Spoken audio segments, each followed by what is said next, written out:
If you had a funny feeling that Neia's new bow doesn't seem particularly special contrary to the hype around it, it's because it was in fact a regular bow. Ain-sama doesn't want you to know that, but I am willing to take the risk and tell you all about this item and many others. Hello comrade, my name is Mahis. Come, get yourself a beverage and sit down with me. We got the last box of treasures to go over, for now. As always, we do the explanation in order in which these items appear in the show, so you'll have to wait a bit before we address the Rune conspiracies. However, our devious lord is no stranger to presenting things as something that they aren't, with one of the more harmless examples being the book he reads at night when he stays in a rantel. There is no exact description of what's written there, but it seems to be a kind of unserious book, maybe taking over the world for dummies or even a fun comic/manga, which he later substitutes with the one worthy of being read by the supreme ruler.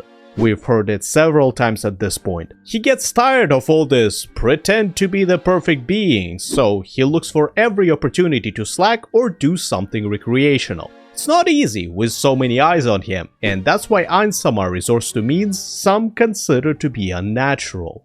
Speaking of unnatural, a human turning into a nymph certainly counts as such thanks to this curious little box, a seed of the fallen, one of many types of seeds that Yggdrasil players could use to change their race if they fulfill certain conditions. In this case, in order to become a demon, one should have a very negative sense of justice, or simply karma, a stat that determines how morally good or bad you are, which is why Renner poisoned the orphanage, killed her own father, and orchestrated the downfall of the entire country, on top of warning Climb that he will have to perform equally vile deeds to be reborn too.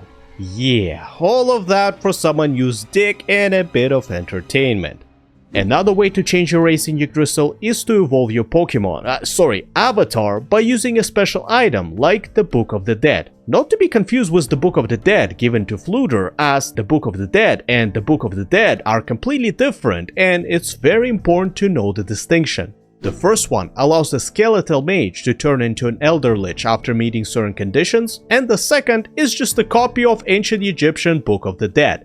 A human mage has no use for an item that promotes undead creatures, so Ain-sama gave him the closest thing to an arcane knowledge tome he had, which happened to be an ancient mythological text used for RP or something. I actually thought it was some Indian mythos with one big energy that souls come and go from, but apparently it's supposed to be from ancient Egypt. I watched the shit out of both Brendan Fraser movies when I was a kid, so I honestly should have picked up on that. Next we have our initial rune weapon. Hell, let's cover all of them now. Number 1 is the rune blade from Osk's personal collection, and it's the real deal. Made by the dwarves 150 years ago, and its unique effect is in harboring electricity for some extra zapping power. Number 2 on the other hand is a gimmick, well-made sword-like object with decorative runes. They don't have any effect, and that's what's weird. How does the Supreme One expect the dwarves to replicate it when he didn't provide an authentic piece of reference? Inferior was able to scramble a new potion only because he had an actual next level red one right in front of him, yet with runes, not only is there no example of how it should be done, he's insisting on studying a fake blade for rediscovering lost technology, which is all kinds of backwards and super counterproductive. In the same matter, the third and final rune weapon totally missed the mark. Totally missed the mark because it wasn't a rune weapon at all. It didn't even have vivid runes, so no wonder this whole marketing campaign turned out to be a giant flop. Although, I have to admit, Ultimate Shooting Star Super is indeed a good weapon. By the New World standards, it's even great considering that Neia thought it was more powerful than the Grandmaster Karen's sword, which is the Holy Kingdom's national treasure. Its perks are that the bow is abnormally light and allows the user to pierce enemies' armor with little effort. Crafting stuff is a very important part of Overlord, as we can clearly see, and crafting a staff is no exception. In the first video on the topic, we've discussed how the Staff of Einzelgon was made and that it included several failed attempts. I'm not sure if this is one of them, but there is some faint resemblance if you ask me. This is a prototype staff that the Sorcerer King used against one beefy boy, and even though it's mostly just a pretty stick with a cool looking mace element, it has a trick that we didn't get to see. it can blast something with a layer of flames, and it can be mentally commanded to do so, increasing the speed of the cast in comparison with the traditional way of using spells. Post-production Mike is here. We actually saw the staff using or attempting a fire spell, but it was way too quick and it didn't accomplish anything. Also, while we're on the topic, we sometimes see our lord holding the guild weapon while outside Nazarick, and I'm sorry to tell you, it's not the real one. Ainsama is too cautious to take such a powerful item into the world, so he uses a replica in its stead. Following that, we have a few minor items that we can go over pretty quickly. The loudspeaker is something we saw many people use, and it's essentially a megaphone that uses magic instead of physics. Most of the time, it's a crystal with a glowing circle, yet Aura was using one looking like a microphone in the Colosseum. Shaltir's notebook. It's exactly what it sounds like, and the only notable thing about it is the reason she began using it. Basically, she wanted to do something to make her feel like she is learning or improving. She didn't realize that writing stuff down is only half the process until one diligent elven girl told her to actually study them. Invisibility Cape. It's possibly a rune item, given that it came from Gonda's father, who was a runesmith, but don't quote me on that. It has a low-level effect that hides the user if it's wrapped tightly around their body. Hedging Mal's glasses. Why does the dragon need them? They are not a magical item and don't adjust to his size, so for style? Although they must be pretty rare, as we only saw one other mention of glasses on a person in the Dwarven Kingdom, and maybe that's why the dragon treats them with so much care. Epigony. This fancy TV remote is a high-level lockpick, which Ainsama has only one of. It has 7 charges and can open locks that would normally require a level 90 rogue. 5 Colors Holy Sword. It's what Lilinet requested as a reward for defending the town from the undead. Officially. Unofficially, she was going for a different type of sword, but that's beside the point. This weapon has been in the Count's family for generations and is a longsword enchanted with the elemental powers of fire, thunder, acid, sonic, and ice, which dealt their respective damage types to the slashed target. Ethereal Axe. As can be seen in the anime, it has a unique ability called Doppel, which summons a spectral copy of said axe that repeats all attacks of the original except for only dealing half the damage. The bonus is that Doppel can't be easily destroyed or dispelled. Now, onto a piece of gear that can only be described as what the fuck is this? It's definitely something that shouldn't exist in a fantasy game, so what's the deal with it?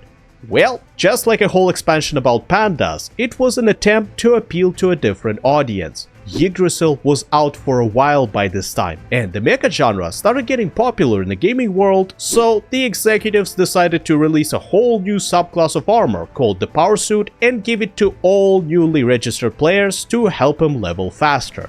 Moreover, it allowed characters whose speciality was non-combat to participate in fights as well, which led to this Gundam-looking thing becoming quite popular.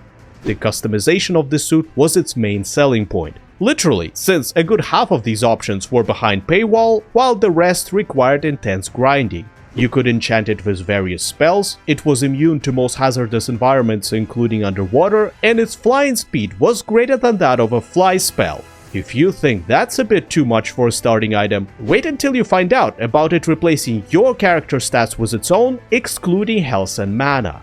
It practically made early game a joke, where you don't learn anything, roll over your opponents, until you get to the higher levels, where even the moderately geared people will serve you your ass on a silver platter if you bring this low skill shit to a fight.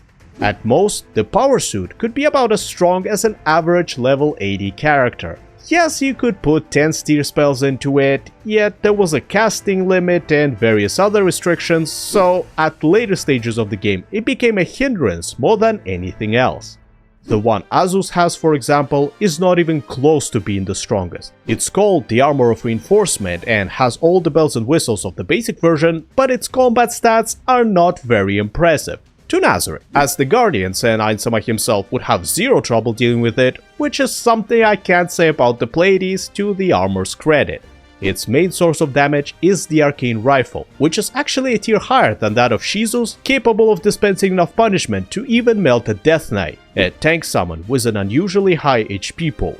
It fires unenchanted projectiles that are so fast and so many that Albedo couldn't dodge all of them. Not that she needs to due to the unenchanted part being ineffective against max level characters, but it's still pretty impressive. So much so that the leader of the Drop of Red can't use it without the suit as he severely lacks in the required job classes. That's where the armor's ability of replacing stats comes in handy, and in addition to the machine gun, it provides 3 more types of offense. Chain Dragon Lightning, like the one Narbarol used, Firestorm to bring indiscriminate justice to the enemies of the Emperor, and some kind of instant death magic for similar purposes. Next we have a somewhat unorthodox entry, which I consider to be very important. Xanax's Head technically counts as an item in this configuration. In simple terms, it's what brought the end of the Riesti's kingdom, as right after the conversation with him, Ainsama was considering aborting the mission since the amount of punishment administered should have been enough for the stick part of the carrot and stick plan. However, seeing the head of such a noble person who he genuinely admired flipped a switch in the depths of Bone Daddy's skull. It wasn't the rage he felt during the Nazarick infiltration. It was more of a "I'm so fucking done with this," and you can even tell it by the way he flopped back into his chair, forgetting all about looking like a true supreme ruler. Just think about how blatantly stupid it is to swear loyalty while showcasing a head of someone you were sworn to previously. I was so happy they were sent to New Ernest. Their family might have been an overkill, though remembering how Philip's relatives begged for him to suffer, I think I'll get behind that.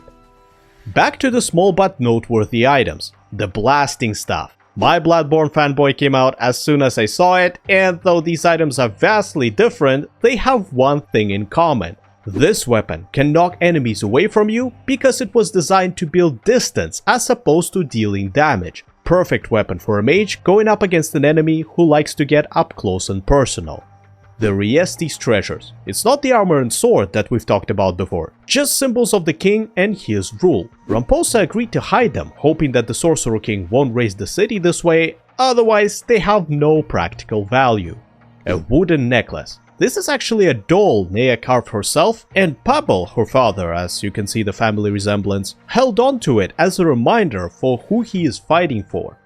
Sapphire Lycia. This fancy weapon belonging to Remedius Custodio is one of 4 swords which existed as a counterpart to the Source of Darkness, one of which is now owned by Lacus. It's enchanted with a holy element and passively deals damage to enemies with bad karma, as well as has a special ability to greatly amplify this effect for one strike. It doubles the length of the blade, makes it unblockable by neither weapon nor armor, and shines brightly, obstructing the enemy's vision.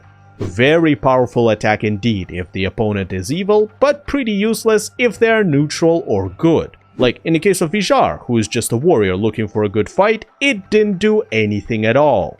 Speaking of not doing anything at all, this piece of paper Ainsama had in his hand a few times is a list of instructions he received from Demiurgus. They were nothing major, just bullet points for his beloved ruler, which he thought would suffice for a man of his intelligence. Ainsama, though, barely made heads or tails of it, and improvised most of the time instead, just like he always does. On the topic of receiving stuff from others, there is Neia's getup. It started with a bow, which the Sorcerer King gave her on a whim to promote his local business, and continued with a more immediately relevant item, the Star Pendant. Its enchantment increases the wearer's resistance to fear. Then she took possession of Buser's armor called Turtle Shell. As any magic item, it adjusted itself to the Esquire's size and protected her from various ranged attacks, both physical and magical, which seems to be its shtick. The last 4 items were given to our girl in quick succession, and we only got to see what one of them does. Necklace of Heavy Recover. It allows the user to cast a 3rd tier healing spell Heavy Recover on themselves or the others as long as they have enough mana. Circlet of Iron Will. Just like with Juknif's secret item, it protects from various mental attacks such as Charm Person or Command Mantra. Gauntlets of Archery. Made by Ainsama himself for something that is no longer required, they provide a bonus to shooting skills, likely just a +1 to the archer job class or something. Visor Mirror Shade. Arguably the most useful item overall, as it greatly benefits her both inside and outside combat. On one hand, it allows the user to perform a snake shot every several minutes, which lets the arrow turn midair and hit the target. On the other, it covers Neia's scary eyes, making it easier to talk to people. Funny enough, that was the primary reason for this gift, as the Supreme One felt uneasy looking at this adorable face. But all this gear wasn't enough to save the Archpaladin from the onslaught of demi-humans, and we would have lost her if Ainsama didn't get frustrated with Remedius, which led to him choosing another champion to promote runecraft. She got resurrected with a true resurrection wand, a better version of regular resurrection wand used on Zaryusu, containing a 9th tier spell instead of 7th. He used it because of Neia's low levels, so as to minimize the risk of the resurrection failing and her body turning into ash, as well as to reduce the loss of experience she would have sustained. Normally, someone of Momonga's build wouldn't be able to use this wand, but thanks to the ultra rare Ring of Mastery wand, the Sorcerer King is able to use any wand once per hour at a considerable cost of mana. Oh, and in case I missed it in the first video, the golden potion Ainsama used is the famous stamina potion made by Inferior, whose original goal was to keep up with Henry in bed. Because of that, it decreases a person's fatigue without affecting their sensations. Great when you are making love to your wife, but terrible if you're all bruised up and aching after a fight. Before we get into the last set of items that can be grouped around one cute mechanical maid, I want to quickly make a remark.